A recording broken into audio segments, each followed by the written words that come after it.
It's time for an Out and About with Jamie Grout Shortcast video, and with me is the one and only April Conway, Mrs. C. And we are at the WHO Crystal Studios at the Iowa State Fair on the last day, and want to get April on the air to talk about a cause that's near and dear to her heart, the Blue Star Moms. Tell us about the Blue Star Moms and why you're so passionate about that, April. So the Blue Star Moms, we are all women that have raised our children that have joined the military of all branches. Active duty full-time, like my son, National Guard, or Reserve. So we all raised this country's heroes, and we all raised the sheepdogs that stand watch. And your son has a very interesting story. Tell us about that. Yes, my son joined very early, and I've always known that was his destiny, that he fulfilled his first contract and then he got out. And during that time, it was a struggle to learn what veteran life and transition was like. So much so that he actually paid his own way to Ukraine when that broke out and was a walking one-man hospital to be able to help people. And then when he came back, he just missed it so much that his window was still open, so he re-enlisted. And the first phone call he made when he came back to us after he had re-enlisted said, "This is exactly where I'm supposed to be, and I'm doing exactly what I'm supposed to be doing." So there's some kind of confusion that goes on between Blue Star Moms and Gold Star Moms. Maybe you could tell us the difference and how the Blue Star Moms support the Gold Star Moms. Sure. Being a Blue Star Mom it's a life that fills you full of worry and pride and joy and butterflies. But being a Gold Star Mom takes that to a whole different level. We Blue Star mothers have children or had children that have now gone on to become veterans in the military. Our Gold Star mothers lost their children during service for one reason or another. A lot of people always think combat, but there are often training accidents, as we've recently witnessed just 2 months ago with one of Iowa's own. And unfortunately, Iowa's had a really difficult time since December.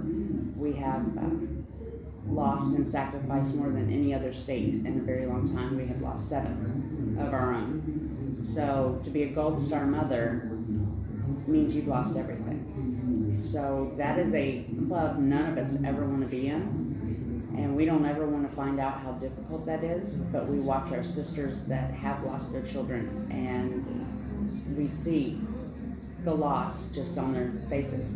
And we do everything that we can to not only honor these women, but to honor their children by always saying their names and to always be there for them. Circling back to your son's situation, why is it such a difficult transition to leave the military and come back to civilian life? We hear so much, April, about depression that people get into. I have a friend that has an organization that tries to help deal with that, or that lives in Grinnell. And sadly, we hear about suicide among veterans and that kind of thing. Why is the transition so hard to deal with for so many people? You know, we invest so much money and time and places that we send our military into becoming the absolute best fighting force in the world. We have neglected, unfortunately, what happens afterwards. They learn to put the uniform on, they don't learn to take it off. And then they are suddenly expected to acclimate into life with you and I.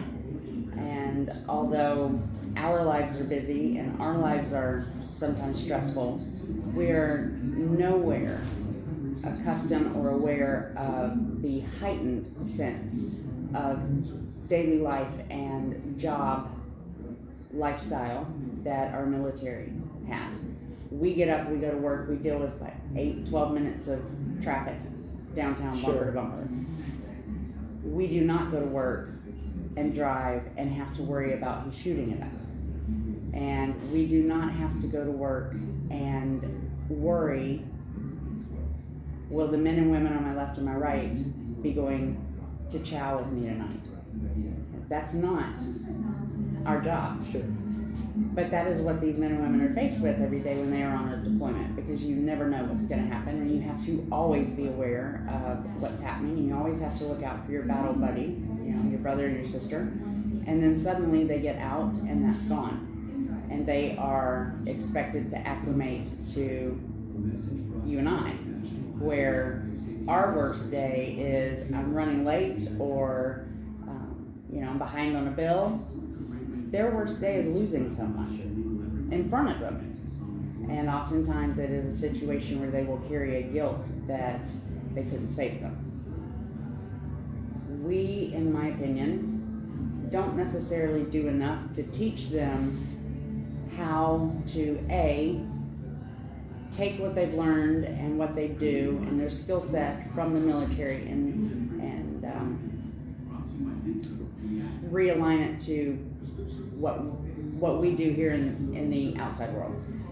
We don't take time as civilians to understand them. We actually expect them to acclimate to us.